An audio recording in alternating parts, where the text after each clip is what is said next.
বাড়িতে আমেরিকা যাওয়ার কথা বলে গত বছর জুন মাসে ভোপাল যান আকাঙ্ক্ষা শর্মা। খুনের তদন্তে নেমে এমনই তথ্য উঠে এসেছে পুলিশের হাতে।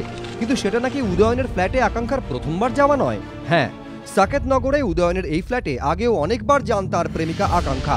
পুলিশ সূত্রে দাবি, জেরার মুখে একথা স্বীকার করেছে খোদ উদয়নই। তদন্তকারীদের মনে প্রথমে এই সন্দেহ জন্মায় ফ্ল্যাটের দেওয়ালে লাল নীল কালিতে লেখা একাধিক তারিখ দেখে। পুলিশ সূত্রে দাবি, সাকেতনগরের ফ্ল্যাটে ঢুকে তারা দেখেন ঘরের দেওয়ালে 5টি তারিখ এবং সেই সঙ্গে কিছু কথা লেখা, আর প্রত্যেকটির নিচে লেখা আকাঙ্ক্ষার নাম। পুলিশ সূত্রে দাবি, জেরার মুখে উদয়ন দাবি করেছে আকাঙ্ক্ষা মোট 6বার তার ভোপালের ফ্ল্যাটে আসেন, আর সেই তারিখে সাক্ষাতের কথায় আকাঙ্ক্ষা নিজে হাতে দেওয়ালে লিখে রাখেন। যদিও তদন্তকারীদের দাবি, উদয়নের কথায় যে তারা একেবারে চোখ বন্ধ করে বিশ্বাস করে নিচ্ছেন এমনটা নয়, কারণ শুরু থেকেই সে এক এক সময়ে এক এক কথা বলে পুলিশকে বিভ্রান্ত করার চেষ্টা করছে। ফলে এমনটা হতেই পারে যে আকাঙ্ক্ষার নাম করে দেওয়ালে ওই তারিখ লিখেছে উদয়নই, যাতে ভবিষ্যতে হঠাৎ কোনো তদন্তের মুখে পড়লে সে বলতে পারে যে আকাঙ্ক্ষার সঙ্গে তার সম্পর্ক অত্যন্ত ভালো ছিল। সেই জন্যই তার সঙ্গে দেখা হওয়ার কথা আকাঙ্ক্ষা এমন উচ্ছ্বসিত হয়ে দেওয়ালে লিখে রেখেছে। পুলিশের সন্দেহ আরও বাড়ছে, কারণ দেখা যাচ্ছে প্রায় প্রত্যেকটি লেখাতেই আকাঙ্ক্ষা উদয়নের উচ্ছ্বসিত প্রশংসা করছেন।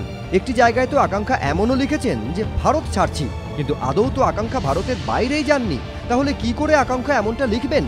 তাহলে কি উদয়নই আকাঙ্ক্ষার নাম করে আরও একটা ছক কষেছিল? পুলিশ সূত্রে দাবি, তারা আকাঙ্ক্ষার হাতের লেখার নমুনা সংগ্রহের চেষ্টা করছে। সেই লেখার সঙ্গে দেওয়ালের লেখার আদল মিলিয়ে দেখা হবে। তাহলেই পরিষ্কার হয়ে যাবে এই লেখা আদৌ আকাঙ্ক্ষার নাকি এটাও উদয়নের ঠান্ডা মাথার কোনো চাল। তবে পুলিশ সূত্রে দাবি, গত বছরের শুরুর দিকে বেশ কয়েকবার আকাঙ্ক্ষার মোবাইল ফোনের টাওয়ার ভোপালে দেখা গিয়েছে। তবে তিনি উদয়নের ফ্ল্যাটেই গিয়েছিলেন কিনা সেটা তদন্ত চালালেই পরিষ্কার হবে। রাজশ্রী দত্তগুপ্ত ও স্বপন নিয়োগী, এবিপি আনন্দ, বাঁকুড়া।